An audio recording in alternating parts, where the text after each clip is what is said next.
My family owns a funeral home. When I tell people this, I usually get one of two questions. Is it haunted, or is it creepy working there?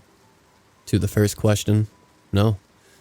Even though the house itself is old, it was built in the 1860s and bought by my great-great-grandfather in 1889, none of us have seen or heard anything especially unusual. In 2009, my dad was contacted by a producer of one of those ghost hunting TV shows because they'd heard rumors that it was haunted. My dad laughed and told the producer they were more than welcome to stop by, but he was sure nothing would happen. They didn't end up visiting, but there is an article about it floating around in the internet ether. Think of it like the funeral home being a liminal space. We're here on the descendants' way between places. It doesn't make much sense to haunt a place that they had no emotional connection to, right? To the second question, sometimes. By the time I was born, the house had been completely turned into a funeral home, and my family lived in the house behind it. But for all intents and purposes, I did grow up there. Both of my parents work as funeral directors. My oldest sister is a state-licensed decerologist. My older brother is studying mortuary science, and I help out in the office and around the home even though I'm not going to be in the business. This is all to say that we've all grown up in proximity to the funeral home. And I think every one of us can say that while it isn't haunted, it can be creepy. Sometimes you hear the dead groan when gases release. Sometimes their bodies move due to muscles tensing and relaxing as they go through the stages of death. Occasionally, the descendant died in an accident that caused traumatic damage and that ends up causing nightmares. We've taken care of people who died in all stages of life, the very young to the very old, and once in a while, a grieving family member or friend has a violent outburst. For us, this is just standard operating procedure. But every now and again, something happens that is truly creepy. Usually this happens during the Lyke-Wake. My great-great-grandfather was an undertaker in Yorkshire, England. When he came to the United States, he brought a few traditions with him which he included in the operation of the funeral home. One of these was a kind of old-school wake. Regular wakes are the usual gatherings you're probably used to, and some people use visitation and wake to mean the same thing. The Lyke-Wake is a vigil that lasts all night. There are still cultures that do this, staying the night with the body to keep watch or pray.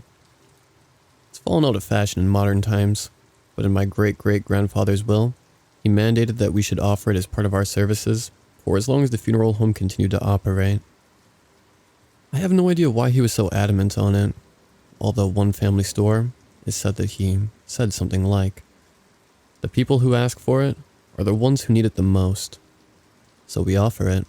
It's on our list of services, along with the FTC's funeral checklist." My family's always been very upfront about costs. I could go on for hours about how messy and corrupt the funeral industry can be, but you're not here for that. And the Lyke-Wake is always a complimentary service. You only know about it if you ask. Here's how our booklet defines it. A vigil held after hours in the home, able to be attended by any family members or friends with permission. Funeral home's name, directors and associates can also participate as a proxy or otherwise as needed. Lyke-Wakes can be held up to 7 o'clock in the morning when funeral homes' operating hours begin. People have asked us what the Lyke-Wake is good for, and we usually tell them that it gives people extra time to say goodbye, provides solitude, or just assures friends and family that the descendant is not alone in the house. Theft of valuables like jewelry is a concern for some people, so this little extra assurance can be comforting. Not many people take us up on it. Those that do sometimes ask us to hold it as proxies, or just for that aforementioned assurance. Sometimes 2 or 3 of us do it, and sometimes it's just one. A few months ago, it was just me. The descendant's sister had requested the Lyke-Wake for her brother, asking for it to be held until operating hours began. For sake of his privacy, I'll just say that he was in his late 20s when he died, and while he'd been killed in an accident, the damage wasn't visible on his head or hands.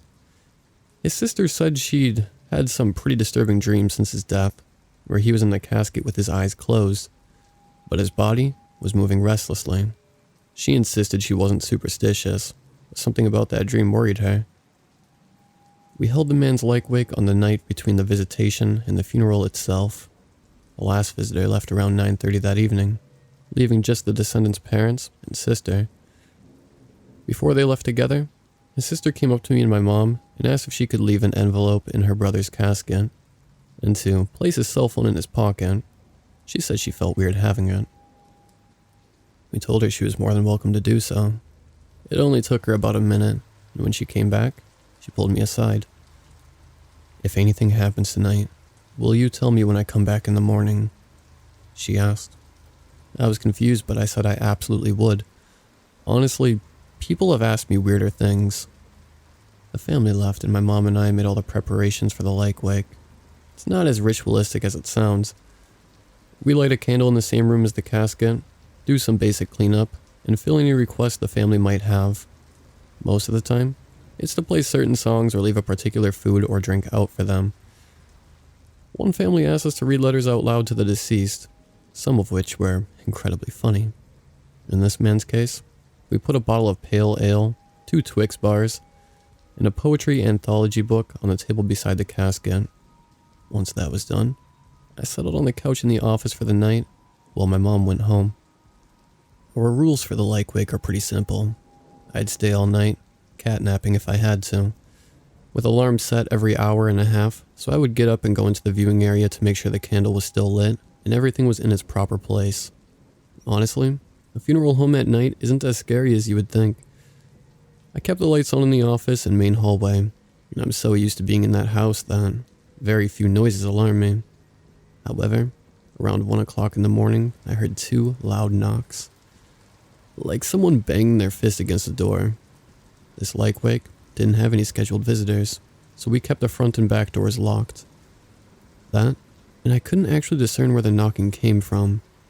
I looked at our security camera feed and didn't see anyone at either door. I wondered if someone fell down upstairs. It's an old house.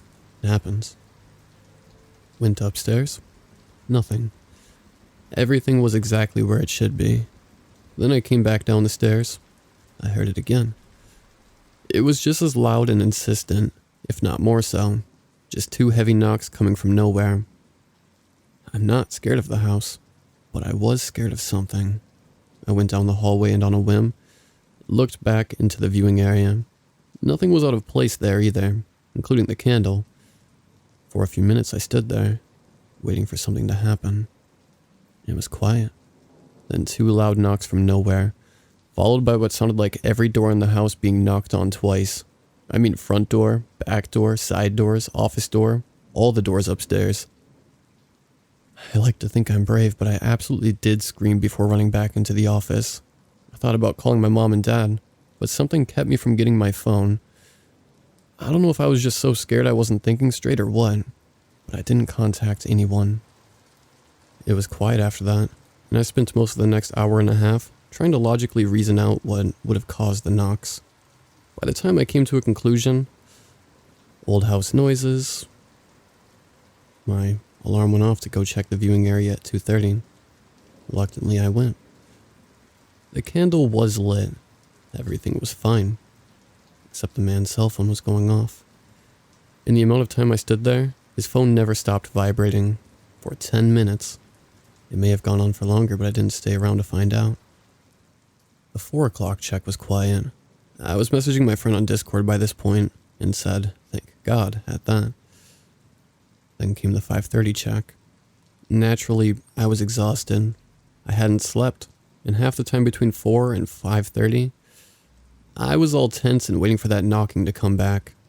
I dragged myself into the viewing area and saw that the bottle of beer, Twix bars, and book were on the floor. The bottle was upright, and the Twix bars were still beside each other. Not like they'd fallen, but more like someone had picked up the display exactly as it was and placed it on the floor like that. And the candle was out.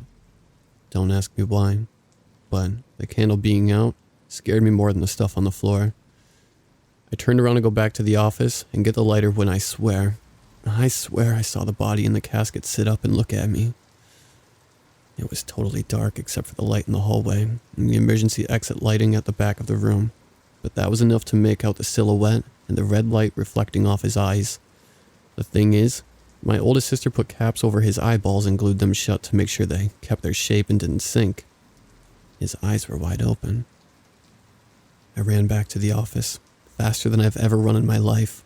There is such a thing as being too scared to scream, but I just sat in the locked room, huddled up in a corner, wondering what the hell was happening. I wanted to call my mom, but my phone was on the other side of the room, and for some reason, I was too afraid to get up and grab it. It must have been an hour before it happened. 2 loud knocks on the office door, and then silence. Then, my phone buzzed. I forced myself to get up, even though I was dreading every step. I took my phone off the charger. Everything okay? From my mom. It was from my mom. I almost cried in relief. I texted her back and asked if she could come over earlier, although I didn't say why. She said she would be over in a few minutes. Those next few minutes were some of the longest in my life. In all my sleep-deprived fear, I was expecting to hear my mom come in and scream.